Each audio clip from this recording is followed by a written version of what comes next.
and welcome to the Pretty Good Gaming Podcast, episode 46. My name's Mike Williams. I'm joined by Mr. Jake Kulkowski right here. Mr. Gareth Evans right there. Hi. How's it going? Here we are. We got a ton of questions to get through, some decent ones this week, some really good community questions. That's good. From our patrons on our Patreon page, which we have.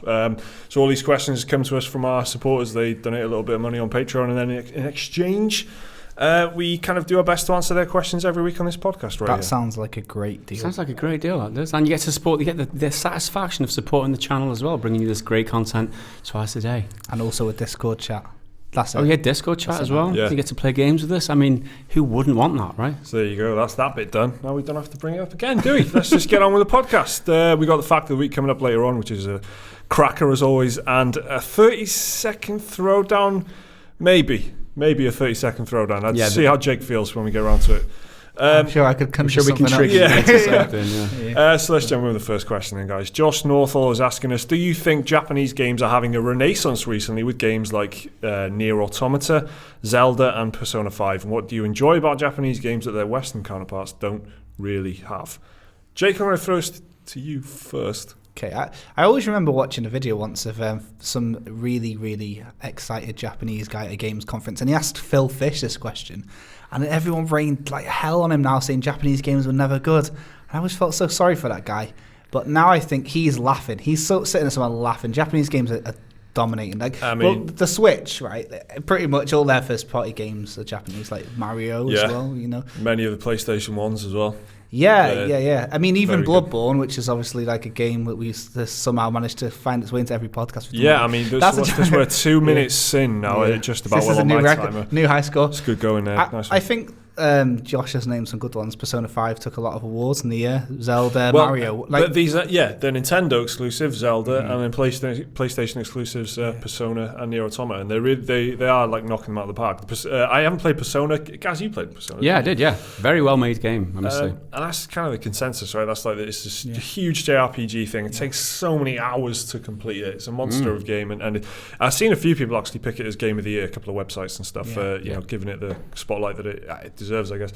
Nier Automata I played and thoroughly enjoyed, and Zelda Breath of the Wild I'm actually playing at the moment. But it's not just that. World's coming up. Monster Hunter World is coming up. They did Nioh. Resident Evil 7, Nioh, which I'm currently playing right now. Well, not right now. Right now. Wow, that's I know. I'm here under the table magically right myself. But yeah, my current game, my now playing game is Nioh, and I'm loving it. But yeah, I mean, my now playing game. Yeah, you know that you got a now playing. Right. Yeah, like it's my now playing game. Yeah, it's a track. Like, but Capcom is killing it at the moment, and I don't know what it is apart from. Yeah, actually, we've covered this once before, and this really stuck out actually. So I think I might know. In Western games, they try and capture like that cinematic experience of like putting you through loads of cutscenes, making you feel like things are happening around you, like the D-Day landings, and like COD World War II and stuff. It's like as filmy as possible. It took loads of beats from like Saving Private Ryan and that, and they try and give you that you're a hero. You go for all this, but as Japanese games, kind of more like their own art form. JRPGs are like the closest Japanese games get to that, like boxed in cinematic experience. You're the hero, live through this, we're going to funnel you in this direction. But a lot of other Japanese games like seem to be like an exploration of like gaming as a more of an art form. Like Nier Automata could only work as a game, they say. Exactly, so maybe that's the secret. Breath of the Wild equally as well. It's just make a shit film, that one. It would be fucking terrible. Yeah, exactly. I would watch that. Which is, do you know what I mean? If you think of a game that's good and you think that would make a shit film, it's because it's a good game, but the story isn't its strong point. Lots of Japanese games. Another factor to consider as well is that the single player experiences, a lot of them, Yeah. and that the value for money proposition is way above something like Call of Duty World War II, where you get 5 hours of single player content, totally. or Battlefront, any of that. Then you got JRPGs or Japanese games, primarily single player focused games, that you get a lot of game time. That's actually a great observation, I think, because there's a huge obsession in Western gaming at the moment for online, right? Games as a service. If you're not a multiplayer game like COD with multiplayer maps, you're a multiplayer MMO-ish kind of hybrid thing like Destiny or The Division or something like that. And for Ubisoft with For Honor and stuff, they're making the games like live services rather than one in one out kind of experiences like you get with a Japanese game. I think that's maybe what it is. Like Japanese games are fulfilling that single player. Like I just want to sit down for 30 hours play through a game and leave it. On my own. Not one On my own, yeah. Just your regular couple of days. But it's I think it's that. I think it probably fulfills that thing that maybe Western games haven't been doing so much. And obviously there have been games. There have been like Horizon Zero Dawn and whatnot that have given you that single player experience. Assassin's Creed Origins, which has had a lot of praise. It's had a lot of, and I actually haven't played it yet, but I am meaning to do that. So that's a great question, Josh. I think in general, Japanese games, they definitely are having a renaissance, and they have been stronger in the last year, like you point out, than they have been for a long time, as far as I'm concerned. Anyway, not being a huge, kind of Japanese game player, I guess. Like you'd probably spot Liam as someone who does like a lot of his games, big proportion of his games that he plays are Japanese. Yeah. For me, I've just kind of realised in the last year or so that loads of the games that I've played are actually Japanese games, and it's kind of dawned on me like that rather than be something that is a big part of my life or something. So Rowan Goff asks, why are so many AAA games such utter shite? Well, this is kind of a related question, I guess.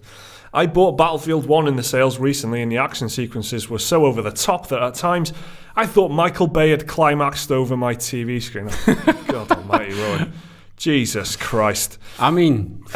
That's his question. Interesting question. He goes on a little bit. I like World War One and World War Two history, but games like this and COD World War Two are gaming versions of vacuous popcorn munching summer blockbuster crap. I'm an adult and want a gaming experience that deals with these subjects in a meaningful and sincere way. Am I asking too much? What do you guys think? No, I'm totally on board with you. I'll sort of jump off the deep end here. I'm totally know what he's on about. There's many of these games recently. These blockbuster games, they try and make it like a big spectacle. I want gameplay. I want story. I want narrative. I want something to get me engrossed. That's not just a visual treat. I mean, you watch a movie if you want a visual treat. I want a game to captivate me. Yeah. And AAA games don't do too much of that these days. It's very few and far between, which is why, I mean, I'm like Jake more recently, just looking for that kind of fix in my indies. I'm really excited for Detroit Become Human because it's offering that adult-themed type of experience that isn't just reliant on the visuals. It gives you something to get your teeth stuck into. Totally on board, and he's totally right. Don't doubt yourself. You're completely correct. Believe in yourself, Rowan. Yeah, it ties in with what we were saying earlier about like leaving Japan to do the games. Yeah. And I was saying like Western games are cinematic. The only thing that Japan doesn't do so well is like gritty. Think about like all the games we mentioned, like Persona 5, Mario, Zelda. They're like kind of all PG-12A. Tonally, there's something different, a little bit more jovial. Nier Automata is incredible. I mean, it's possible. It's very sad in many respects. Yeah. A lot of the themes that it kind of touches on are quite sad. But I think you're right. Grit maybe exactly, and that's the thing. Nier Automata, right? It's got that grit, and then how does it handle it with some like fucking short skirted big ass robot? Yeah. Do you know what I mean? It can't help itself, can it? Japan with stuff like that. It has to be pervy or like goofy. Yeah, and I think Western games can handle serious topics in a way that. Adults like that more. Like The Last of Us. If Japan handled that, would Joel have tits? Maybe, probably. Would he be wearing latex at one point? Probably. See what I mean? I'm not saying that all games are handled like that in Japan. I just don't. I can't think of many gritty games. Trying to avoid these sweeping generalizations. I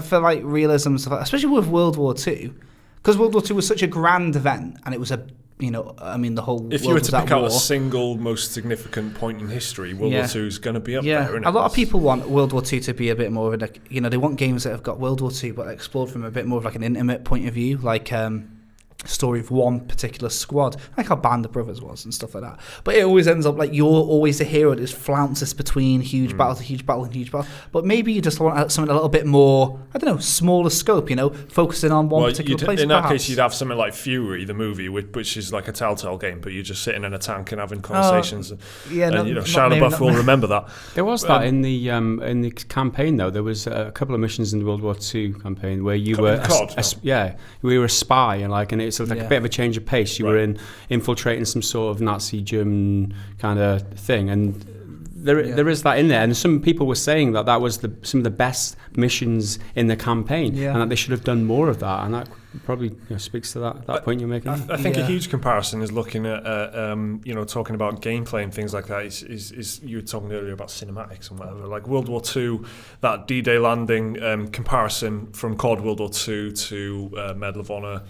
Allied Assault. Allied Assault's the big one. You compare those two, and the way that Allied Assault handles it, and it's an old game. It looks very dated now, and it plays. I played it recently actually, and it's still fun, but it has aged. When you play it, it's totally different. It's like the ramp goes down, and you're on your own. But in COD World War II, there's probably about like 7 bits of cutscenes before you get to the and they're only, some of them are minor, like it'll just force you to look up at an explosion or something, or just take control away from your hands, which for me is like one of the worst things. That's why I love games like Dishonored and stuff, because you are in control at all times. There are points where you're like, here is a cutscene, that you're watching this cutscene now, but when you're playing, and there's no mistake about that, you know what I mean? But in games like COD and the main money makers, the big like AAA big hitters, they have got this obsession with letting you play a little bit and then forcing you to stop playing and looking at something or watching a conversation play out or something. Is he asking too much, do you think, or is it completely reasonable? Like, if people take war really seriously, like, history and stuff, they love looking into it. Think about like how Total War fans are, very into the details. I think maybe World War II will never stop being a genre. I think there'll always be some people, like, take like Battalion, for example, 1944, whatever. They seem to be a bit more purist towards World War II. I think stuff like that will always happen in game, and I think there'll always be people interested in making and playing World War II games. And I think after like the mainstream hype of them have died, there'll be some smaller little games that are focusing on maybe a bit more small scale. You're not flying around from America to Germany and all this and all that. You'll be in one place throughout the game, but there'll be that. You will get a time when there's quite an accurate representation that isn't lost too much in cinematics. I think that'll happen one day. The one important note I need to point out as well is that they're not all first-person shooters. There's just this great undercurrent for all these, for the last couple of decades. There's always been great World War II strategy games, right?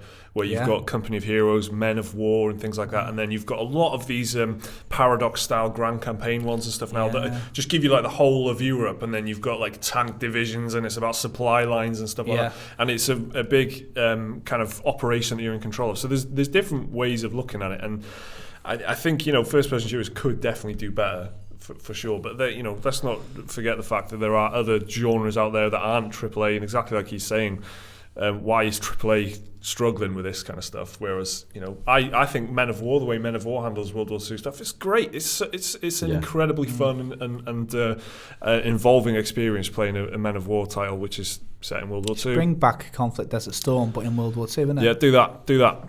Nilman, who says he's a freelance concept artist and illustrator, for his very first question after recently becoming a patron. He says it's going to be a serious one, and he's not joking. Was there a defining moment in your life that led you to what you're doing now or hope to do in the future? For me, I had a RoboCop toy when I was 4, going back a ways, I imagine. At some point, it broke, and we were too poor to afford another one, so my mother drew me a picture of the toy that I was able to keep. She's no Da Vinci, but that moment was what inspired me to become an artist. I'm 27 now, and it's still one of the fondest memories and life-defining moments in my life.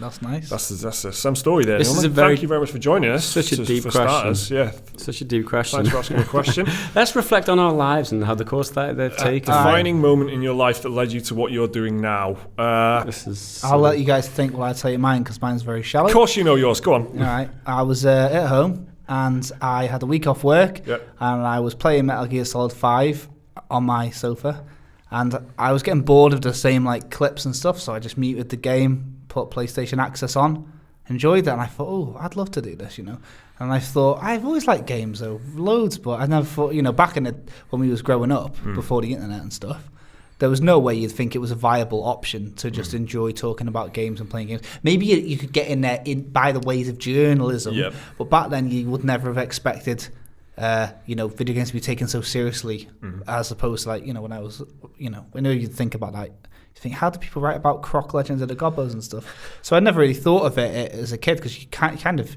it wasn't really a thing that really happened. Game journalism was very, very new at the time, like in the 90s, and then more so in like the late 80s and stuff. So I guess it was very recently. I just thought, wow, why don't you just do that? So there you go. Do that, innit? Yeah, 2 years ago that. Metal Gear Solid 5, yeah. Finished it, yeah. Cheers. Did you make it your goal, your aim then from that moment to become some sort of like employed in the industry kind of? Yeah, well, yeah. And then so that I thought of that, and then 3 months later I was working here, so that's good. But I mean, I just thought it'd be really nice to chat about games. I kind of liked how PlayStation Access just talk about it, and it feels very like friendly bunch, aren't they? Yeah, as I thought, why can't I do that? I guess I then thought, what, the more you think about it, YouTube has got. You don't have to go to uni to do it and stuff like that, which is a very big intimidating factor with a lot of careers. A lot of people feel like they're, especially when they're in their 20s, think like they're stuck in a rut now. They don't want to go into debt and go back into uni or go for the first time. So, a developing medium like YouTube is always good for that. It's never too late to start, especially with something like this. Whereas if it was proper journalism and I had to go to uni and shit, probably never would have done it. So I guess the opportunity presented itself, via Rob Pearson's voice from PlayStation Access. What a voice and it a is. cartoon What badger. What the fuck is that? So it was a bit of a random one. I wish mine was as deep as the RoboCop illustration, but that was heavy, man. That's true. Yeah, that's what happened. Beautiful. That was. So cheers, Jake. Guys, have you got a single defining moment? Why don't you go next, Mike? I don't have one. I mean, if I had to, I'd pick, the most obvious, go right down to the root, which I have mentioned before. I think my dad bought a Super Nintendo. He bought SNES. That was literally the first exposure I had to a video game. So it's got to be that, right? It's got to be the first time I sat down in front of Super Mario World and was like, oh my god, this is just magic. These, then all of a sudden all my toys and whatever and all my little action figures and stuff just completely went out the window. Metaphorically, it didn't actually throw stuff around or anything, but I was just. That's how you break a RoboCop. That's how you break. Yeah, exactly. Oh man, sorry, man. It's cold. Yeah. So my first experience with SNES, I guess that's mine. I mean, this question rings deep with me. There's a lot of life-defining moments that I consider on different branches of my life, right? I mean, I remember one specific instance that led to my early career path, one specific instance that led to me marrying the person I chose to marry, and and before I go too deep into this, I mean, in the specific context of gaming, there was one moment where I was doing YouTube before all this came about, for those that don't know, and I was struggling, making all these guitar videos, guitar tutorials, thinking there must be a better way of making money on YouTube to try and sustain what I'm doing. And then that decision, that realization, I guess, where, so many people are watching gaming content on YouTube. Why don't I try doing that? And I guess that is the defining moment which led to this kind of branch of... that's what led to pretty good gaming. That's what this is all kind of stemmed out from. So it was kind of that was one of the defining moments, I guess, in the correct. It's just as simple as just trying, isn't it, and not going, everyone else is doing YouTube videos about gaming. Just fucking do it, and that's the only thing. I know loads of people I know that I wish I could do something like that. So just try then, innit? Or don't. Just don't talk about it. Just all about doing stuff. That's it. I think you just make your own defining moments and all that motivation. Yeah. If you're not reflecting on your life defining moments, then you're doing life wrong, I think. Yeah, just make some. That sink in. So, Lewis Welford asked, my question is, have you ever played an old game that you didn't during that generation but loved it anyway? I'm currently playing Jack and Daxter and having a blast. So I'm assuming he means he's playing Jack and Daxter for the first time. No, I think he's enjoying it. Am I doing it wrong? Well, did he say, hang on, read that My again. question is, have you ever played an old game that you didn't during that generation but loved it anyway? Oh, right. And then right. I'm currently playing Jack and Daxter. I thought you meant you didn't like it the first time round and then you come back to it. Oh, shit. Well, yeah, I mean... Yeah, I think that happens all the time. It all happens all the time to me. I know that for sure. I go back to classics that I missed and stuff all the time. I played... Sorry, I doubted you. Yeah, just don't ever question me again, you lunatic. All right. You can carry on now. I feel better after apologising. Classic games. Probably Half-Life 2. I did not play Half-Life 2 at the time. I played that later on. Yeah, I'm the same. I don't know. Can you guys think of any? I can think of games that I played at the time actually, and I look back on now, and I would love to play them again. Like I didn't like them as much then. Half-Life 2 is actually one of them. You don't realise how groundbreaking that is at the time until you realise gaming's not moved on for a while. But yeah, I guess a game I didn't play Final Fantasy VIII when it first happened, and I played that since, not recently, but maybe about 6-7 years ago, and I really saw something in that, and I didn't ever complete Final Fantasy X, and I downloaded that recently, and I'm gonna play that soon after Nioh. But I can imagine that that's going to be just as good. I hear some great things about it and stuff like that. You know what? I wish there was more games I hadn't played at the time that would class, because you can pick them for cheap as hell. Yeah, and that's the thing. I mean, the answer for me isn't easy, because when I was playing games in my younger years, gaming technology advanced so quickly that playing an older game just didn't make sense, because a newer game was just so far more advanced. That playing an older game just didn't seem worth it. And that's the kind of mentality I've always had. I've always played the newest games. But now, with the way that games are, they've reached some sort of like technological plateau where like you make a game now, and then in 5 or 10 years' time, it'll still stand up really well.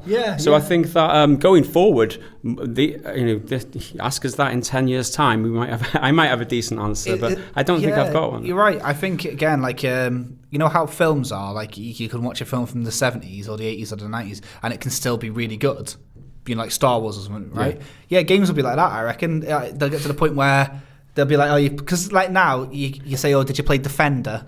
And it's like, yeah, but you can't go mad. This goes back to Tetris. Yes, exactly. It goes back to the Tetris question. Yeah, exactly. But if in like 50 years' time, people go back and play Half-Life 2, and it's like still 3D game with proper AI and stuff like that, I reckon going forward, looking back at games, will be games are going to stand up well, more. I don't know if Half-Life 2 will. I think the games that will are games like that are stylized indie games currently, like Transistor and stuff like that, where they just Wind Waker, where graphics. I mean, like Breath of the Wild and stuff. Maybe you could sharpen up the resolution so things look clearer in the distance and stuff like that. But otherwise, it's intended to look and play the way it does. So, not like 20 years of technological innovation isn't going to change. Can I ask a question to the audience? Can I ask a question about this? Come on, it's a forced meme. Of course you can. Just ask. Don't ask if you can ask. Just ask. So this is a question that I'm going to flip, because there's loads of games that I know that I've recommended to people, and they've never played them when it first came out. Final Fantasy VII, for example, and people play it and they don't get it. What's the biggest disappointment you've had like that? Like a game that someone's recommended to you, you need to play this game, and you play it now, and it's so dated that you just can't understand it. Ocarina of Time, a lot of people say, I've played this game, everyone says it's the best game ever made. And so what? Exactly. So that's definitely one that needs perspective, right? That's definitely one you need to play thinking there was really nothing like this at the time. Yeah, and Final Fantasy VII, the blocky graphics and stuff. So what's the game that you've heard the most hype about? An old game, you played it, and you just went, actually, this is a bit shit.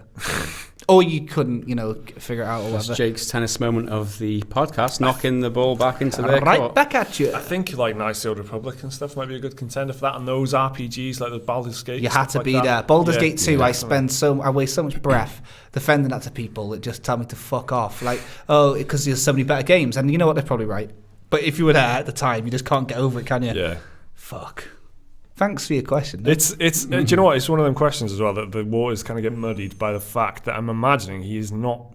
And this is a huge assumption, but I'm imagining he's not playing Jak and Daxter on PlayStation 2 on a PlayStation 2 disc, because it's been re-released as a collector's edition on PS4 recently. It was on PS3 before that. So there's a good chance that you're playing a HD remaster, which is that the same thing? And there's a lot of people who will play these remasters and stuff, experiencing the game for the first time, not having, and without the context of its first release, and not real, it's I'm playing Ape Escape 2 as well at the moment, and it's a tiny thing that they've changed the graphics. Yeah. They've like ported it up. Yeah. Does that count as the original experience? Yeah, exactly. Because it's the same game, just looks a bit better. Yeah.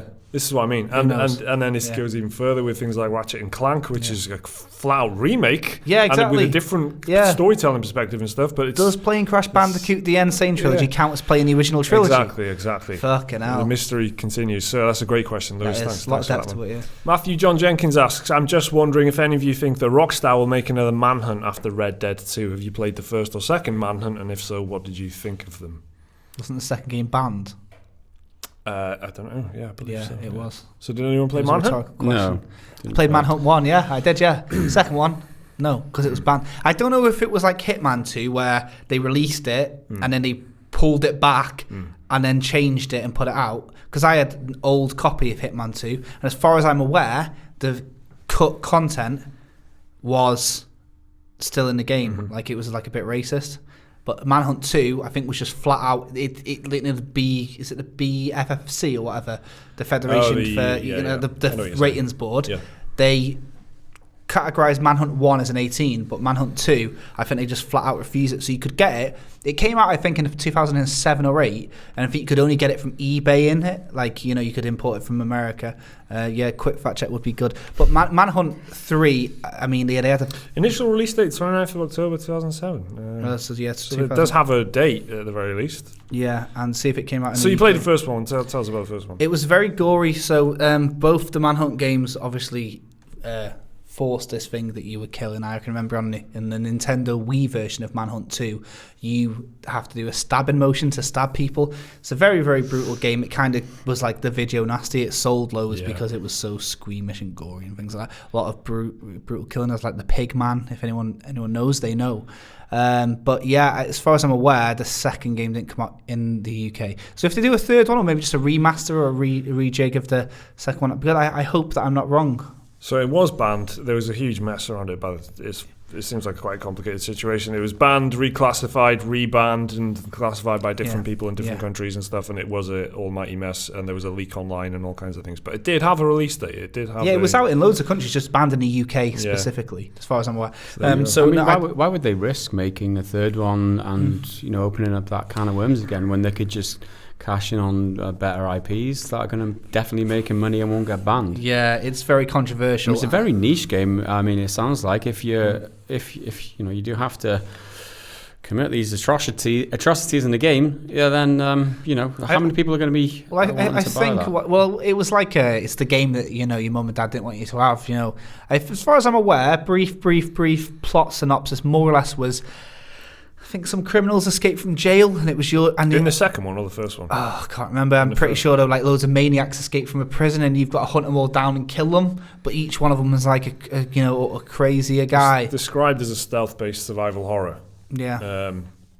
So I guess... I think some people escape an asylum or a prison or something, and you've just got to get past them. There's a lot of weird boss fights with a guy with a pig mask who kills people with a butcher's hook and stuff. Very gory, and it would take so much resources. Rockstar don't rush out their games today, so they're going to do Red Dead, and then if they've got any brains, they'll start fucking making GTA 6. Get another 8 years of fucking... exactly. At this point, why bother with anything else? Because they're just making so much money off GTA, and they probably will off Red Dead. They're the big kind of home runners that they've got, isn't it? So, so there you go. Cheers, Matthew, for your question there. Stuart Burns asked, before we go on to Fact of the Week, one more. Are there any games you literally cannot stop playing, even though you have newer games, and ones you feel you should like more?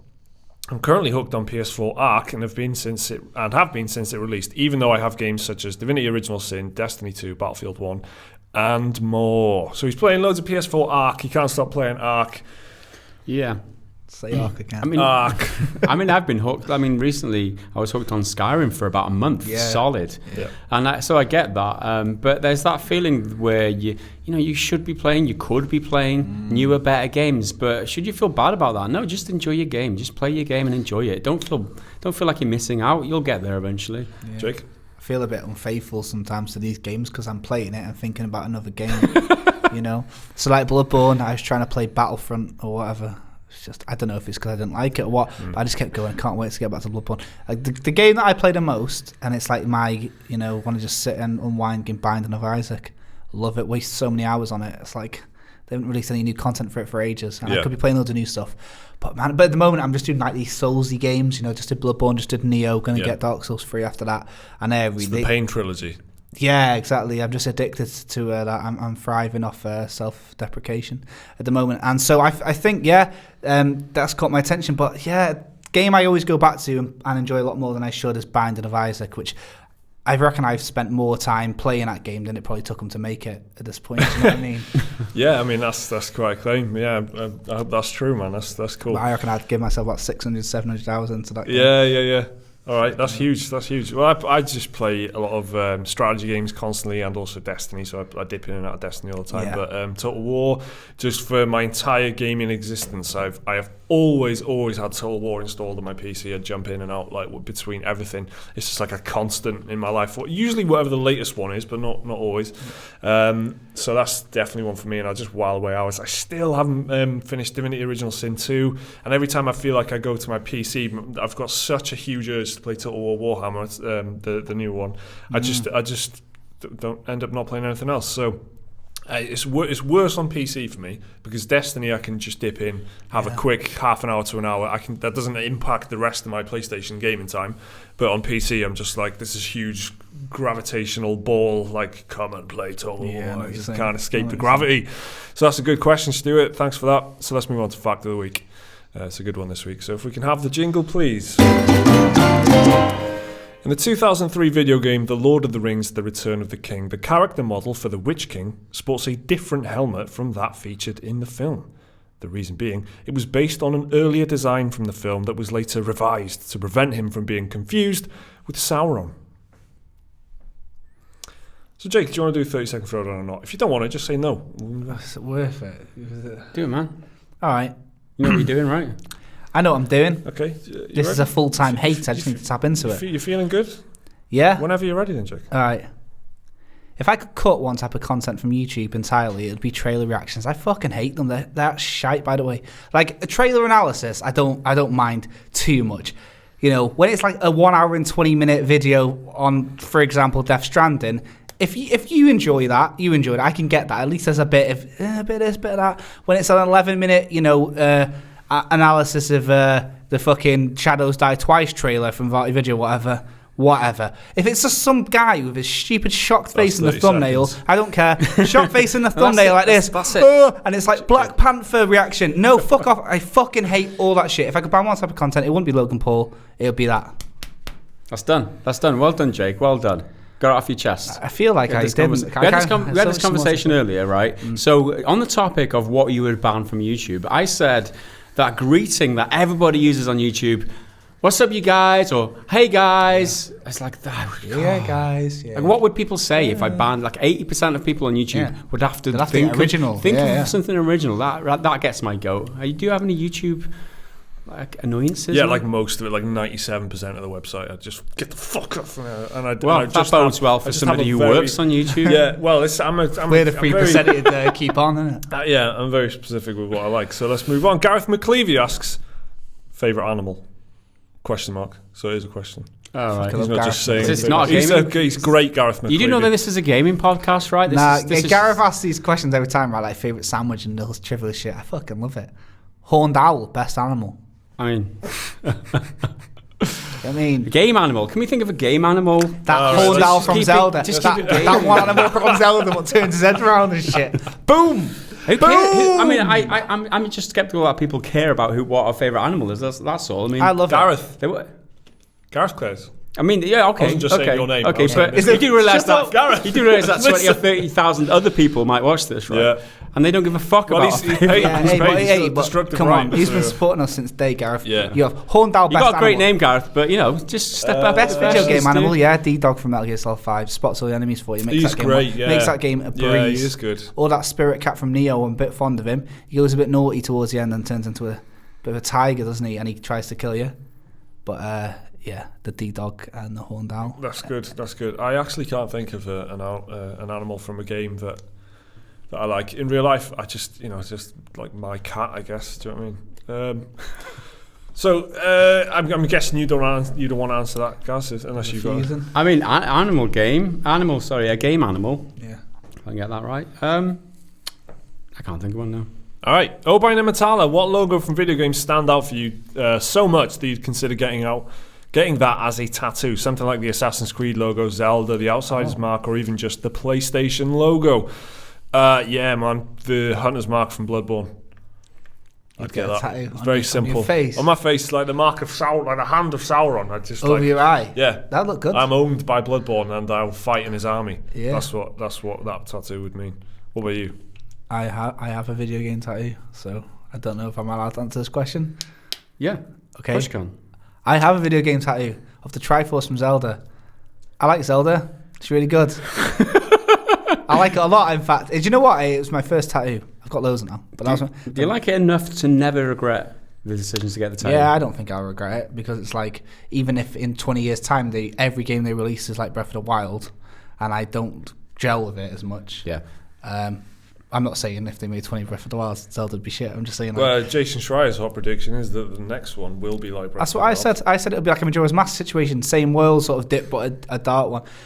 Just got this incredible vibe about it, and like I was on about Ocarina of Time, they're timeless. It's so good. I love it. I love the music, the composition, the art style. You were just talking about how it's not timeless. What, Ocarina of Time? Yeah. To me it is, but subjectively, you know, everyone has a different opinion. For me, I could play an old Zelda game. Like my favourite, but do you know what? Yeah, my favourite Zelda games either the Wind Waker or Link's Awakening DX, Director's Cut on the Game Boy. The Windfish and that. You know what I mean? I don't really like talking about it on the channel because I know it's fucking boring. I accept it as fucking boring. But I love Zelda. I could talk about it all day. Breath of the Wild, one day I'll get a Switch and I'll do it. And I'll probably love it. But it's when I played it, I was very aware that I was like, I want to bring the Switch back to Gareth. I don't want to hog it. And I'm going on holiday in a couple of days. So I was forcing myself to enjoy it. I didn't let the world unfurl around me. And it was just like a bit too forced. But I've spent the past like 9 months going, I fucking love Zelda, so why didn't that one gel me? And I want to point out here that I did offer that you take it on holiday with you. I mean, there was no pressure from me that it was you that didn't want to take it. So I would take someone else's Switch on holiday. I'd drop it in a pool. I'm a clumsy guy, you know what I mean? But yeah, so that's what I'd get. A Triforce, already have it. There we go. Answer. Or the what? A Triforce, already have it. Right, yeah. Sorry. I was like, or the have it. Like, what? Or the have it. Have it. I like the Foxhound logo.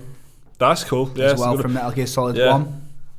And that's yet another game that's like a really huge one from your childhood one that you hold up as maybe the best game of all time. If I was to get another video game tattoo, yeah, I'll tell you what it would be. It would be the meteor from the front cover of Final Fantasy VII. Not with Final Fantasy VII around it, just a meteor. Because if you know, you know. Yeah. And it's just fucking devastating. It's not even just the meteor, right? You know your stuff if you don't know. But yeah, if I was to get another video game tattoo, it would be a Final Fantasy VII meteor for sure. Good picks there. Good picks, guys. Would you have a logo tattooed on you? If I was to have a tattoo, it would be something like Hellblade. Because Hellblade is one of those games, although it was a great game, right? It's not one of the best games I've ever played. However, it does stand for a lot of the, a lot of the good things that are happening in the gaming industry right now. It's dealing with a subject matter that not a lot of games do, so it's brave. You know what I mean? It's an indie game wanting to be a AAA game. It's doing new things in new ways. It wants to be different, and it wants to change the industry in a way. It stands for a lot of good things. So I think it'd have to be something that's meaningful in a larger perspective than something that just resounds personally with me. I think that's the kind of thing that I would go for. Right. So not a Bloodborne tattoo on your face. Like perhaps like not. Go for. Perhaps right. not. That's fine. You do what you want, man. It's cool. Jordan Black asks. Jordan Black asks. So this is quite actually. If you don't know about this, then you don't know. So I'll try and explain it as good as I can. Nice. With the Intel issues that have become quite widespread knowledge by now, do you think AMD will be able to knock Intel off the throne of processors? So let's start at the very beginning. Intel and AMD are the two big CPU providers for PC gaming, right? So you're either Intel or you're AMD because you've got that CPU powering your system. Now, Intel have been in the news for two big kind of security flaws called Meltdown and Spectre, which are different like bugs, I guess. And then so this kind of big compromise in the CPU itself. So they've actually done like software patches, updates to try and address this. There's more coming. There's another one coming as far as I'm aware. And the CEO, Brian Krasnich, spoke about this at CES. He says 90% of the processors, Intel processors from the past 5 years, are going to get patched next week. So this is big. This affects basically all of them, right? All the patches.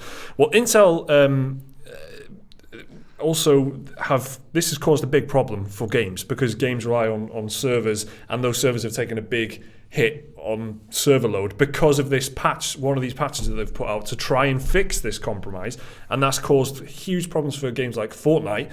And what that means is that people have been struggling to log into play Fortnite. It's as simple as that. So it has had these wide ranging kind of effects, all from these two security bugs. So the question is this bad news enough to kind of dethrone Intel as the king? And they kind of are the seen as the better ones of the two, I suppose. Is AMD going to catch up? I don't know. It's just a constant ongoing thing. I think I think Intel have got this. They outdo each other step by step, just the same as a graphics card. So you've got the same with situation with Nvidia, and then Nvidia will do something, and then AMD will do something, and it'll just kind of overtake each other like this step by step. But generally, I don't know. I just think the build quality and stuff of Intel is great, and they've been so good for so long. I don't think a bit of bad news like this is going to be enough to suddenly change the weight of public opinion to be more geared towards AMD. Like suddenly AMD isn't going to be the golden boy. I don't know. What do you think? I totally agree. And unless this has a long-term effect on the how the Intel chip works, like how if it takes a serious hit to its performance, then you can see that it might be core. But unless something technologically changes, then Intel are not going to lose its stranglehold on the market, I don't think, anytime soon. Yeah. As far as I'm aware, we've all got Intel processors, I think. And it's just a purely anecdotal thing, but it's like I did have AMD when I was, that was my first kind of processor that I had in my own computer, and that was because it was the cheaper option to get like more raw power. But then when I moved over to my newer PC, and it was like, it's got an Intel i5 in it, and it's like, there's some very basic things, like the clock speed was lower, so it's like, this is very technical and boring, but it's 3.1 gigahertz compared to like 3.6, which is what the AMD was, and I was like, therefore, it's not as good as the AMD one, right? Clock speed isn't as good, but no, it's just they don't even need to clock it that high. AMD had like this brute force approach, like it's because they're not as well built, and they just would anyway. So there's this general quality and thing, kind of attached to Intel, where it's like you've got this kind of confidence that it is going to be solid and good and it'll work well for you. It's going to be hard for me to shake that impression in my head, at least, just because there's this security flaw thing that's happened, and I think that'll be true for a lot of people. That's as good as I got for you, Jordan, I'm afraid. I hope that helps. Jesse Johnson asks, what are your favourite console controllers, old or new, and why? Jake? PS4 controller is the best controller I ever played on. I did like the 360. Touchpad's a load of shite though. What's it doing there? Get it off, innit? That's annoying, to be honest. I enjoyed the 360 controller, so that's a good contender. I think the GameCube controller was a load of shite, wasn't it? I loved GameCube. I love it. But what a shit controller. Even the N64, which left-hand side of the N64 you hardly ever used, was better, It's N64 is like, you thought that was bad. We couldn't do worse. I hope you like purple. Do you know what, though? Like, I know a lot of Smash players. There's a guy around by me that plays Smash competitively for the UK, and they all swear by the GameCube controllers. Even if they play on like the Wii, they'll get the GameCube controllers out for that. The Wii controllers then again weren't much better, were they? Nintendo's controllers are actually pretty much always shit. Yeah, in they fact, are. Even the Switch is horrible. The Switch has got shit controllers. Horrible. But I tell you what, I don't enjoy the Xbox One pad in my hands now as much as PS4. But I think it's just because I'm more used to it. But for me, I'm just used to the PlayStation controller. Always have since the first DualShock came out when I got it to play Ape Escape 1 or whatever. 360 had a nice stint though, and I was good for playing Skate on that. I think 360 is might be my favourite, because I still use it. I still use it for my PC. I'd prefer it over the Xbox One version. Don't ask me why. I just kind of. No, there is a difference. I don't know what. I don't know if it's like the curvature at the back or something. I don't know, man. There is a difference, I reckon. And I still use it, and so I've got to give it to the Xbox 360. I think, but I still, I think the PlayStation One is excellent. PlayStation and Xbox have pretty much been neck and neck since the beginning, except for the original Xbox, which we've talked about before, which had this huge just flipping shoulder of lamb kind of for a controller. I don't know what the hell was going on with that, but it was a misshapen beast of a controller. And then you go back further than that, you got the retro ones, you got like the Sega controllers and the Super Sega Nintendo had that nice round feel to them. Whereas like the cool, NES was like some fucking NES right angle central. Yeah, NES was not good. SNES was nice, and it kind of still looks good. I've got the SNES Mini Classic at home, and it's the controllers are the same. Not if you're American, though, right? The American controllers are a piece of shit. I don't know. Super Famicom controlles, boy, they're shit. Really? The European ones, that nice little curve, nice colour scheme, nice greys and that. Nah, sorry, America, you've missed out on that. Swear down. Have a look. Got a little picture up here. Look at that. Yeah. Fucking hell. It's a beautiful thing. So I've got 2 of them at home since getting the SNES Mini Classic, and they're still really nice. I don't know. You guys let us know what your favourite console controls are, I guess. I guess people will just be more favourable to what they spend the most time with, though, right? Gareth, can you remember? I mean, my favourite mouse and keyboard, though, input device is mouse and keyboard. Let's. Does that count? Does not qualify for it. It's my favourite input device, and how can I decide between the best of bad bunch? Let's just. Do you know what I mean? Well, we were just having a nice chat. Yeah. Well, we've got clean sweep. We've got like keyboard and mouse, PlayStation, Xbox. Yeah. I mean, sorry Nintendo, but sorry the controls are shite. Did not finish. Stay at home gaming asks, hey guys, do you have a certain song or show, TV show I guess, not a musical, that reminds you of a video game? Why not a musical? Just because I'm assuming. I'm just ruling it out, right? Video game, Black Mirror, man. Do you have a certain song or show that reminds you of a video game? That reminds you? Yeah. I don't know, man. Like Black Mirror Season 4, Episode 1, video game. Oh, like the USS Callister? Yeah. They had that one last season with the VR headset as well. Yeah. With Kurt Russell's son in it. Yeah. And it even has a Bioshock. I don't know, I listen to a lot of video game music, you know? Like so do I. Jungle Japes if I have to pick a video game song to listen to, Jungle Japes from Donkey Kong Country.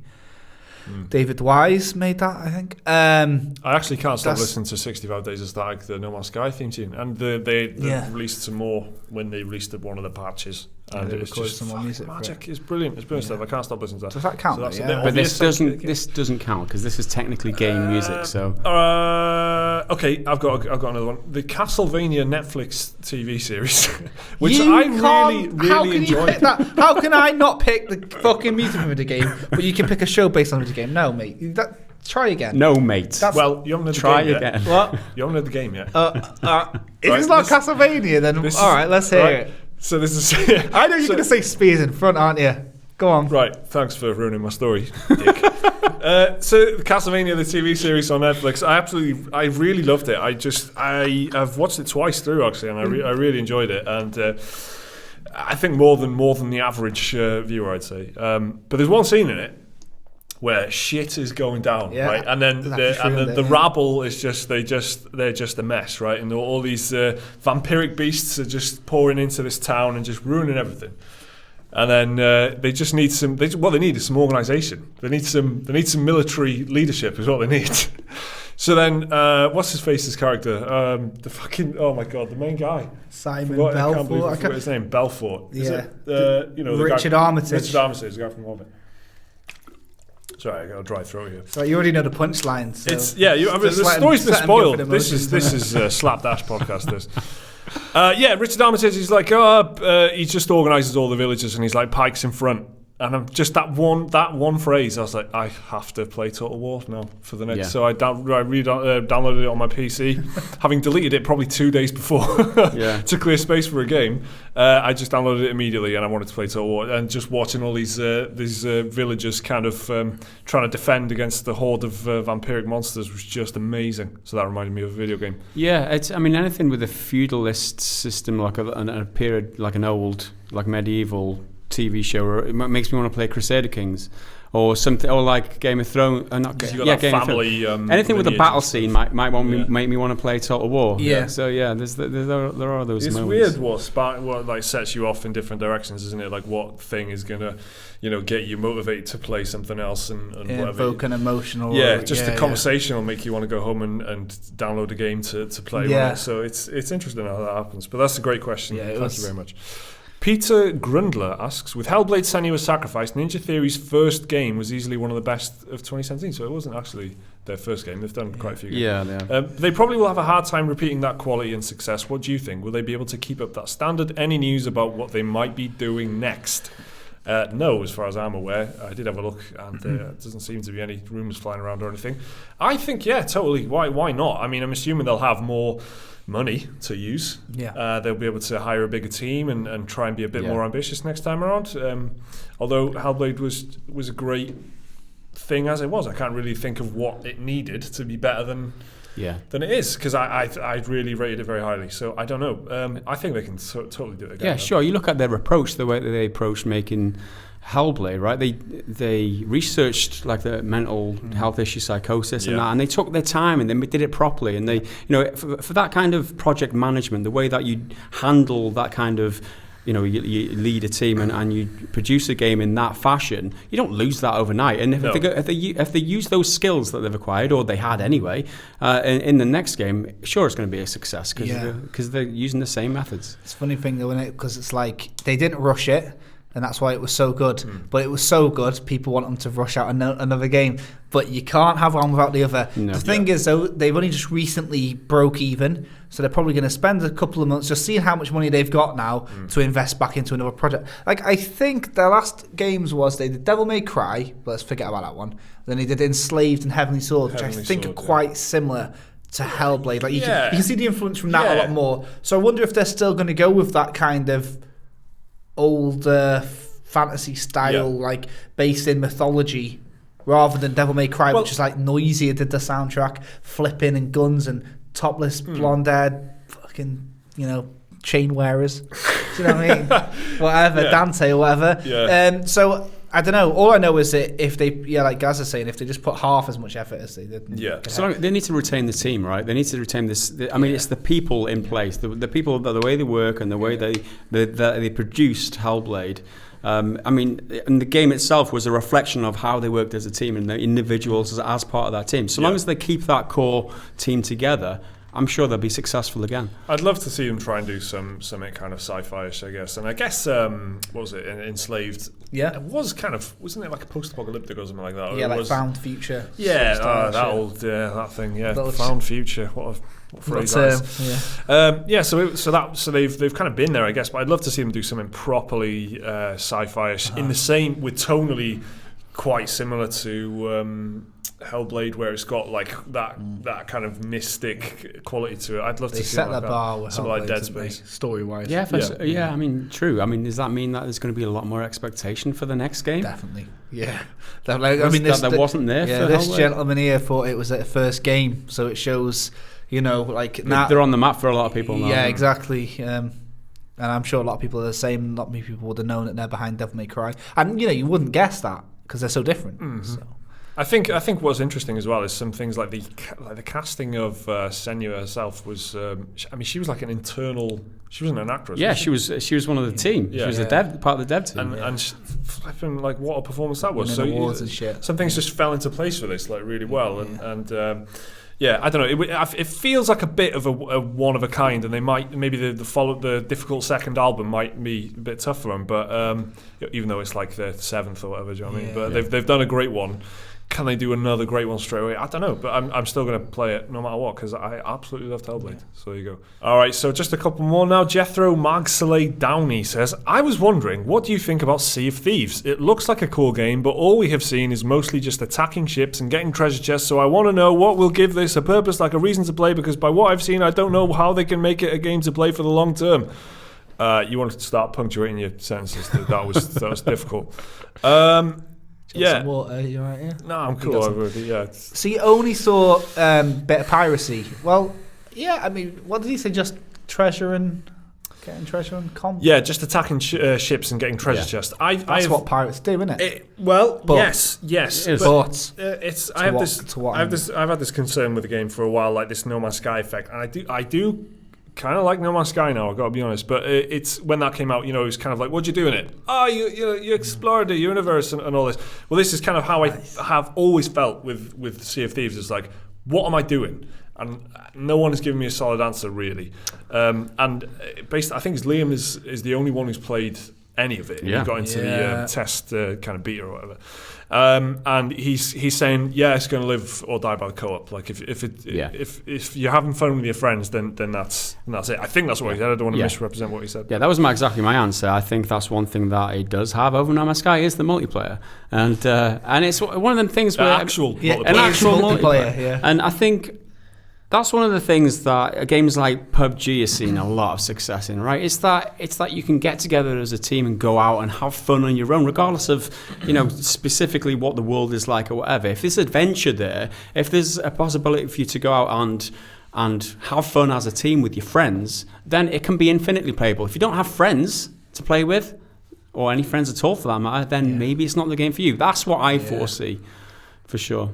Yeah, I think that's right. It's not being driven by its plot. It's driven by like how you and some friends can fuck up some other people and their friends. Yeah, I mean, I'm looking for what more gameplay is there? But what more is there to PUBG it? Like, you're on a ship. Gives you that drive, right? It's the timer, and it's like the zone closing in. You have to fight people. You've got to be the last man standing. It's like is there like port towns you can go and sell, your treasure. There is a loop of like treasure finding and then taking it back and then cashing in and then splitting that amongst your team. So there's that gameplay loop. Yeah. What are you then doing with it? That's what exactly. You buy better because you can stand there like mining rocks for as long as you want in No Man's Sky, and you can have a great time if you're enjoying that.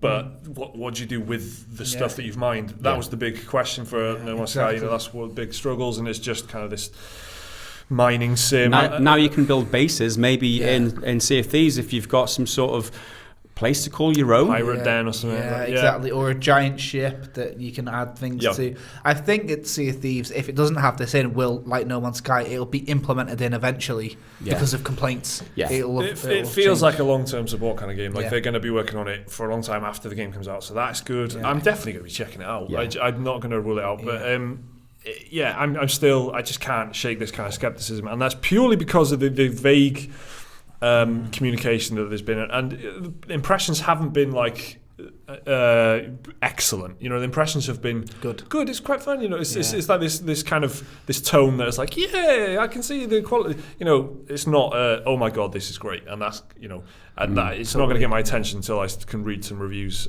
I think, but I mean, Phil Spencer likes it. You see some gameplay. He loves it. So if that's good enough for anybody, I mean, not biased at all. No, absolutely not. Phil. So that's a great question again. Thank you very much, Jethro. So the last question of the podcast is Haunted Kettle. Are there any movies, comics, or books that you'd like to see turned into a computer game, and what type of game?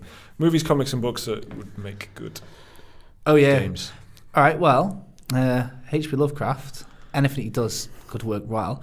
So he did this book, Shadow over Innsmouth, and they're making that into a game, awkwardly and confusingly titled Call of Cthulhu, which is another one of his stories, but it's not really based on that. It's based on a different book, so that's annoying.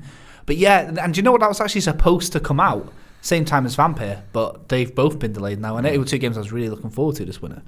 But that game has now been pushed to like summer 2018. It's made by Cyanide, who make Styx, but it's like sneaky goblin. It's supposed to be a bit of like a Silent Hill, like detective game, survival horror, but more like with a capital survival. That's how I think that would work, And I really third person as well, which is quite refreshing. First person survival horror has been done to death, and then it's been brought back to life, and then killed again. I think that I've always wanted like Was it murdered? Who knows? Maybe we'll see a video essay about that soon from someone. But I love these survival horror things. I want more games like Silent Hill. Yeah. I hear Evil Within 2 is great. I haven't played it yet, but I've got it. You know what I mean? I hear and I always thought H.P. Lovecraft, like a murder mystery, like based on some gothic-y stuff like that. I think that. So book-wise, any old horror literature turned into a Silent Hill style game, get me on board. Very, very good show, guys. Movies, comics, or books that you... Movies, comics, or books. I mean, I've got a few. I've got some waffle to keep getting on with. If you want to, I've got a TV show, but go on. I'd say Game of Thrones. I mean, it's the obvious answer, but I would like a game like Crusader Kings crossed with Total War, some sort of grand strategy game, a bit like... for Game of Thrones now. Yeah, exactly. Right. Specifically with some sort of feudal system in there as well. Game of Thrones, I mean, it's such an awesome franchise that could make a more awesome games, but there just isn't any, is there? You know what, yeah? I'm really confused about this because Lord of the Rings, when it came out, had loads of games like getting manufactured. Game of Thrones, the show, like even if forget the books, the show's been around for like 8 years now. No one's really, apart from Telltale. Yeah, there have been Game of Thrones there's games. been a couple of... There have been, but they were shit. Game of Thrones, was it Genesis, which was this Really? absolutely awful I honestly never heard apart from Telltale. But and then there was Game of Thrones, which was just an RPG, like Dragon Age. Yeah. Oh, was there? Yeah. Right, but it was they were no good. Neither of them were any good. It would be perfect. Like, you know how people talk about Middle-earth being, like, huge? Like, George R. R. Martin, like, just wrote loads of detail into his world, even things you're not seeing. It would work perfectly. Yeah. Grand strategy, Total War, Game of Thrones, something like that would be fucking... But an action game, there's an action element too. Like Mount & Blade, like, does the three really well. Action, adventure, and strategy, you know. Even like Kingdom Come Deliverance. Something like that style, you know. Yeah. First person, Don't know how close HBO are holding the rights to Game of Thrones, but I don't see many things being that would work. I wouldn't. HBO would hold the TV rights, right? They wouldn't hold the game rights. It'd still be George R. R. Martin. Yeah, maybe. There's something unusual about. I don't think it's weird. Like, why isn't there any decent games for Game of Thrones? Now, there's always Lord of the Rings mods for shit, but there's not really any. Yeah, or maybe there is. You do get mods, like Crusader Kings had a decent mod for Game of Thrones and Westeros and probably the most well-known one, just in terms of a mod that is giving you some kind of Game of Thrones. That'd be heaven, that Game of Thrones game that was good. Yeah, I mean, I think it's it's a similar situation to EA with Star Wars. Like, they've got this license and they're just not doing anything with it, and there's just why aren't there amazing Star Wars games, right? And that's probably my biggest currently, and the one that is actually in my head at the moment at all is why the fuck aren't there any good Star Wars games? Like Star Wars Battlefront 1 and 2 and Galaxy of Heroes on mobile is not a good selection of Star Wars games, considering they've had this 10-year deal and they've done fuck all with it. It's just a huge missed opportunity. So I would really like to see some, like you used to get in the early 2000s. You'd have a beat 'em up, you'd have a strategy game, you'd have multiple strategy games, you'd have all these different things going on. Wasn't it like Star Wars Obi-Wan or something? There was, Star Wars games, like in the early 2000s, around the time the prequels were coming out, there was so many Star Wars games just coming out. It was what a time to be alive. Is what it was like.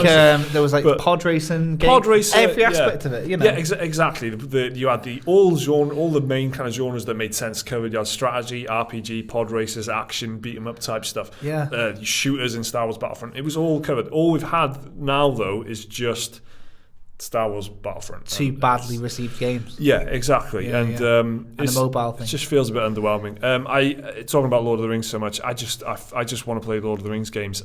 There's Battle for Middle Earth. Why can't I not buy it? I want to buy it. I can't buy it. It's not available anymore. You can get it for free legally because it's classed as abandonware. First one, but you need to have a certain windows, don't you? But I'm asking it as a willing customer in a focus group. Like, why have you got this thing? Why is there this product out there in existence and no one is selling it to me? I want to buy it. Yeah. And there's entire websites where it's just, you can download the whole game now and all this mods, and it's a special edition and it's a HD version. These are all fan-made stuff to fill this gap that it feels like it makes total sense to me. So there's older games like that as well that are just kind of gone out of license. There's not that many big Lord of the Rings games these days either. There's Shadow of there's really not. War, and there's the mobile games. That's fucking huge horseshit. They won't even call that Lord of the Rings. It's called Middle Earth because they want to separate it from the franchise. You know what I mean? They should do some more with Lord of the Rings, innit? High fantasy like Game of Thrones, Lord of the Rings. I mean, I think it's so overdone, Lord of the Rings, personally. Yeah. I mean, if you want Lord of the Rings, it's there. You've got it. I can see we hit a saturation point. We did, definitely. And but since then, all we've had is like Shadow of War. And if you're a big fan of Lord of the Rings and watch it every year, like